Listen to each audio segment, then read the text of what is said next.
শীতে অনেকের জ্বর, সর্দি, কাশির সমস্যা লেগেই থাকে। এ কারণে শরীরের রোগ প্রতিরোধ ক্ষমতা বাড়ানো জরুরি। সেক্ষেত্রে প্রয়োজন সঠিক খাদ্যাভ্যাস। তাই শীতে সুস্থ থাকতে খাদ্য তালিকায় কিছু বীজ রাখতে পারেন। খাদ্য তালিকায় রাখবেন যে বীজগুলো: কুমড়োর বীজ। কুমড়োর বীজে থাকা ফসফরাস, জিঙ্ক, ম্যাগনেসিয়াম, আয়রন এবং অনেক ধরনের অ্যান্টিঅক্সিডেন্ট শরীরের রোগ প্রতিরোধ ক্ষমতা বাড়ায়। এর পাশাপাশি শরীরের তাপ বজায় রাখতে সাহায্য করে।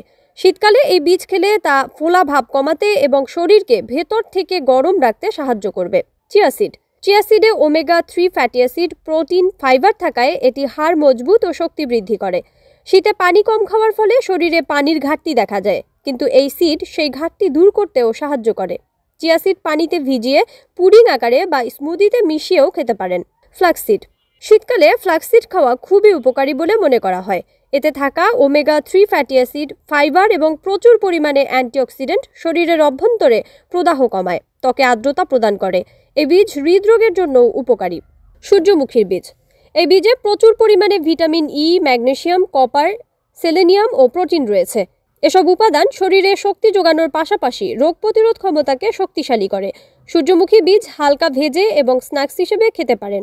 এসব বীজ আপনার স্বাস্থ্যের জন্য দারুণ উপকারী হবে, কারণ এই বীজগুলোতে প্রচুর পরিমাণে প্রোটিন, ফাইবার, স্বাস্থ্যকর চর্বি, ভিটামিন ও খনিজ থাকায় তা শরীরের রোগ প্রতিরোধ ক্ষমতা বাড়াতে ভূমিকা রাখে।